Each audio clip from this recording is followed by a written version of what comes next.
अब मुझसे कुछ मत पूछना। अरे बहू, ये क्या छौंक दिया, धसा कुट रही है। माँ जी कोफ्ते बना रही हूँ, लेकिन मैंने तो कोफ्ते बनाने के लिए नहीं कहा। वो माँ जी, आप लेटी हुई थी तो मैंने सोचा अपनी मर्जी से ही सब्जी बना लेती हूँ। हाँ हाँ, अभी 4 दिन हुए नहीं इस घर में आए और अभी से अपनी मनमर्जी चलाने लगी तू। तो एक हमारा जमाना था, अपनी सास से बगैर पूछे कभी चाय भी नहीं बनाई। मधु जी का पारा 7वें आसमान पर था। नीरू की शादी को 15 दिन हो गए थे। धीरे धीरे उसने घर के काम की जिम्मेदारी अपने ऊपर लेनी शुरू कर दी, क्योंकि घर का काम तो घर की बहू को करना ही पड़ता है। पहले 2-4 दिन तो सासू माँ खुद ही रसोई में खड़े होकर उसे समझाती रहती थी कि क्या बनाना है और कैसे बनाना है। नीरू ने सोचा, चलो मैं नई नई हूँ तो अच्छा है, सबकी पसंद नापसंद समझ में आ जाएगी। लेकिन उसे ये पता नहीं था कि हमेशा सासू माँ की इजाज़त लेकर ही कोई काम करना पड़ेगा। मायके में तो भाभी खुद ही रोज़ खाना बनाती थी। मम्मी ने तो उन्हें कभी नहीं बताया कि क्या बनाए क्या नहीं। दूसरे दिन सर्फ के डब्बे को खाली देखकर नाराज होने लगी। 10 दिन पहले ही डब्बा भरा था, इतनी जल्दी खाली भी कर दिया। अब सर्दियों में इतने कपड़े होते हैं धोने के लिए, इसलिए रोज मशीन लगानी पड़ती है, तो सर्फ तो लगेगा ही ना। लेकिन सासू माँ को उससे भी शिकायत है। एक दिन नीरू की सास अपनी बहन से फ़ोन पर बातें कर रही थी, तो नीरू ने उन दोनों की बातें सुन ली। सासू माँ कह रही थी, बहन मैं तो अपने घर का सारा काम अपनी देख रेख में करवाती हूँ, नहीं तो बहू अपनी मनमर्जी करने लगेगी।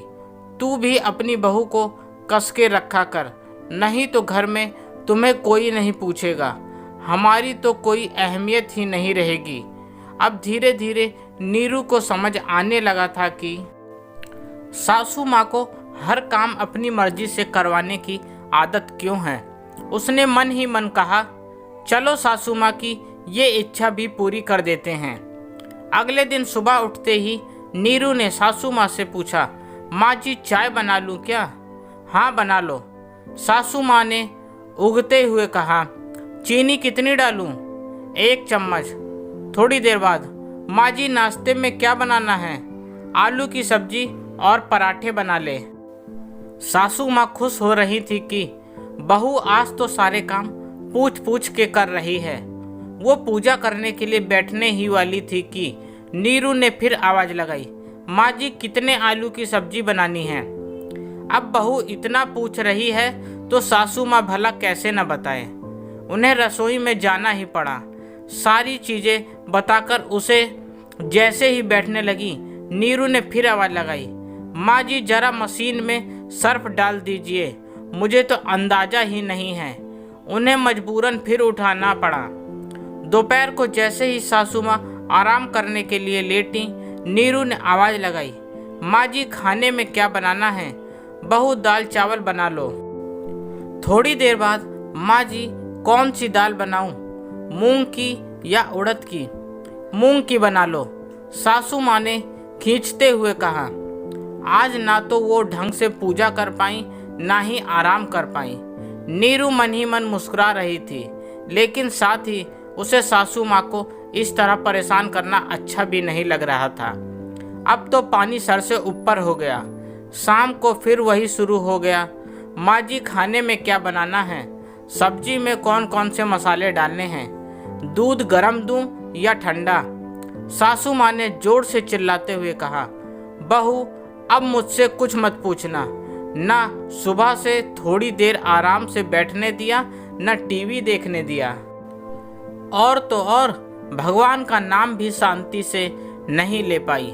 लेकिन माँ जी आपने ही तो कहा था कि मुझसे पूछे बिना कोई काम मत करना। हाँ कहा था तो क्या सारा दिन मेरी चक्री बनाओगी? जो बनाना है जैसे बनाना है बना लो, बस समय पर सारा काम हो जाना चाहिए। नीरू मुस्कुराते हुए रसोई में चली गई। दोस्तों, आपको मेरी यह कहानी कैसी लगी प्लीज़ कमेंट करके ज़रूर बताएं और मुझे सब्सक्राइब भी करें। आपका अपना दोस्त, धन्यवाद।